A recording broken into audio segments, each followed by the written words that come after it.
Our next speaker is Davey Agrawal. Voted on by his peers with the approval of faculty, Davey is the recipient of this year's Cary Cup, an award established by the class of 1951 in honor of their classmate, Andrew W. Cary Jr., and given annually to the senior chosen to be the speaker of the graduating class.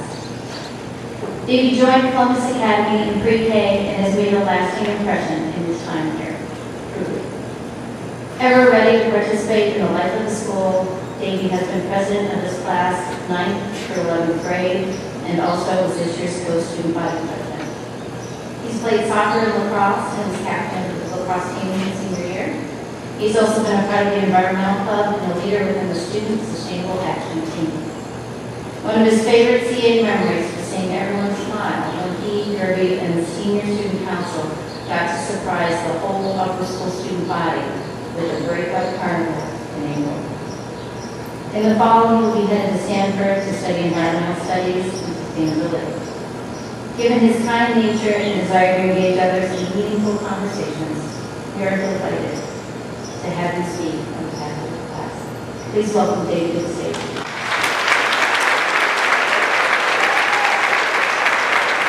Good morning, everyone. The honor I have to be up here today is one that I can't describe. Indescribable also is our fortune to be graduating from this incredible institution of government.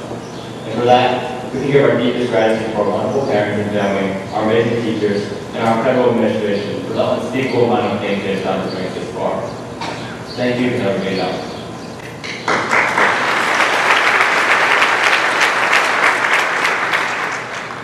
About a week ago, the seniors congregated one last time before graduation for a reception following the honors assembly. After hearing some sentimental accounts of our 4 years in our high school advisories, we were told that there were little surprises for us. And the little surprises, in fact, turned out to be very little indeed. They were kindergartners. Our kindergarten buddies.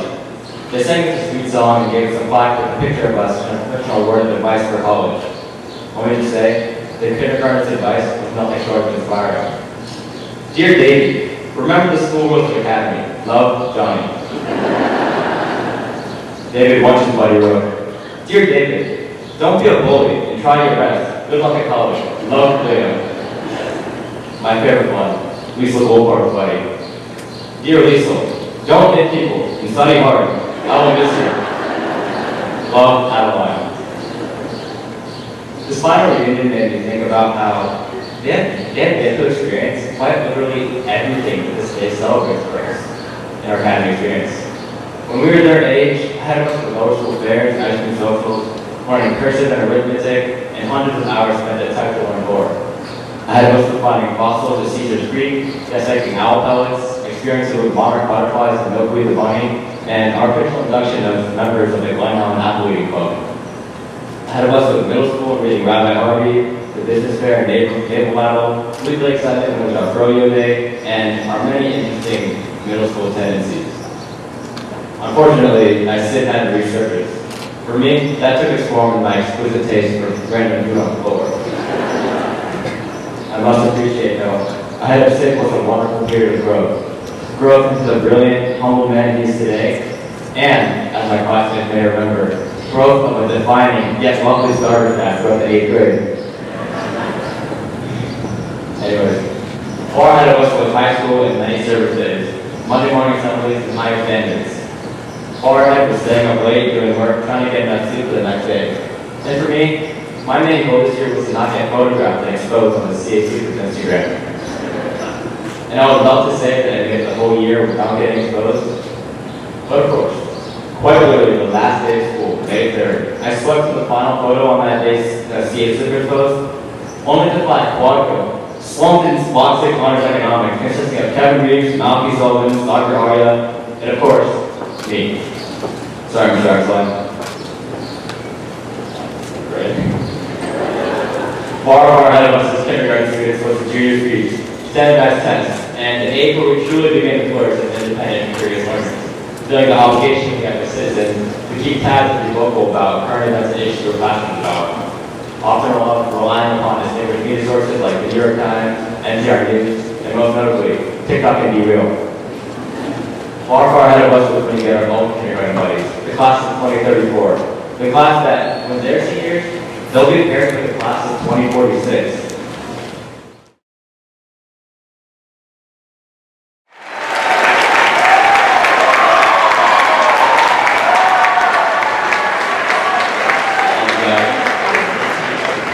What do you guys think of the rain? Alright, that was a funny intermission. Anyways, so I last talked about my fellowship in econ. I'll back up a little bit. Okay. So far ahead of us as kindergarten students was the junior speech, the standardized test, and the age where we truly begin to flourish as independent and curious learners, including the obligation we have as citizens to keep tabs and be vocal about current events and issues we're passionate about, often relying upon distinguished media sources like the New York Times, NPR News, and most notably TikTok and Be Real. Far ahead of us was when we get our own kindergarten budget, the class of 2034. The class that when they're seniors, they'll be paired with the class of 2046. That's just wild. Far ahead of us was when we all take big steps in finding our identities, exploring our core morals and beliefs, exploring our passions in academics, and going above and beyond with the things we love. Volunteer athletes, world-class musicians, breathtaking artists and writers, and even a near international master in chess. And thousands of miles ahead of us in kindergarten was this day, June 6, 2022. Graduation. Our kindergarten buddies, they have 12 years until they're here. 12 years is the amount of time to have 3 presidential elections, the years we have until we're 30, and interestingly enough, the amount of time it takes to complete construction on Hamilton Road.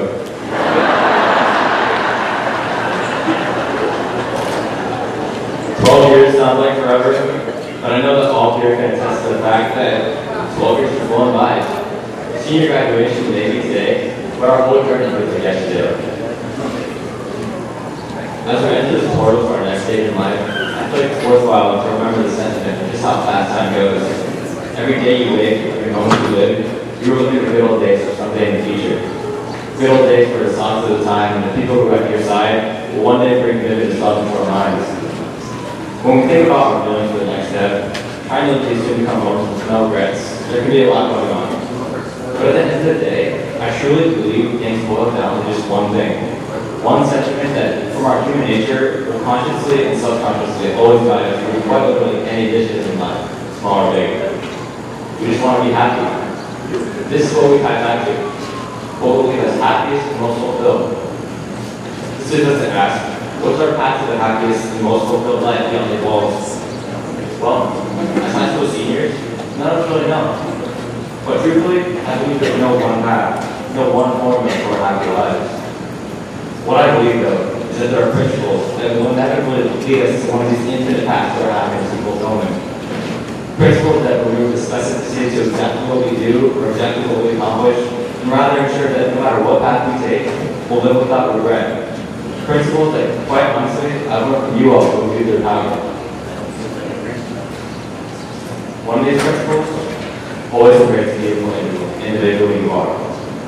These years, I've had the privilege of discovering truly just how beautifully unique each and every one of you is.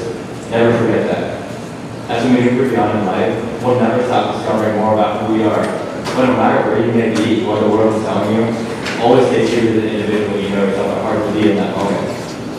Embrace that uniquely incredible individual that your classmates and I have the blessing of discovering on this journey.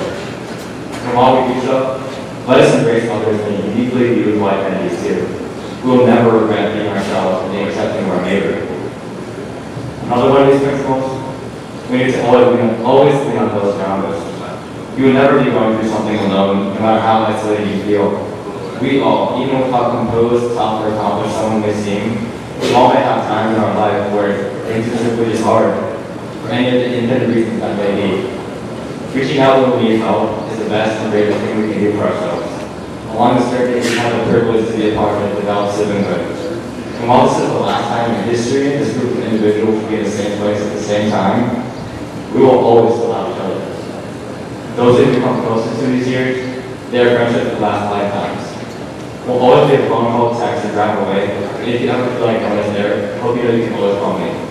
We will never regret leaning on others and speaking out for ourselves. But the most important principle we should embody, truly what I believe to be our strongest power the rest of our lives, is compassion. The The noble opening dialogue actually preaches that compassion combined with the complete subtraction of hate and anger is the key to happiness in our lives. With so many vast and intersecting issues in our world like climate change, poverty, gender, racial, and LGBTQ+ inequality, just to name a few, giving a true and genuine effort to understand, help, and love someone else in any context or issue is the strongest power we have. Dr. King once said, quote, "All life is interrelated, caught in an inescapable network of mutuality. Whatever affects one directly affects all indirectly," end quote. I deeply believe in the sentiment of others' issues always being ours too in the long run. And even aside from this mutual responsibility to help others in their struggles, there is no doubt that compassion comes with something else, a reciprocal nature. When we care about someone else, when we're kind to them and give our full, fair effort to understand and love them, it is only intuitive that they'll eventually do the same in return. When we observe this reciprocal effect of compassion, we have a power to spread like wildfire. And the reason I feel the power so much comes right back to what I mentioned earlier. It is simply because of what you all have shown me. You've shown me what it means to be kind, caring, and genuine. And our positive virtues have influenced younger classes, producing a profound effect on the student body. Let us never underestimate our power to set precedent for our kindness and compassion, because we have. And through this, we will change the world for all the right reasons. I can't even begin to describe how much I miss you all, but I'm eternally grateful for you and the happiest times my life have had with you. So to follow suit with our kindergarten buddies, let me leave you with a letter. Dear class of 2022, go show the world your unique beauty. Lean on each other and love others, and let nobody tell you limits what you can do. For you're limitless, and there's nothing that will stop you. Love, Davey. Thank you so much.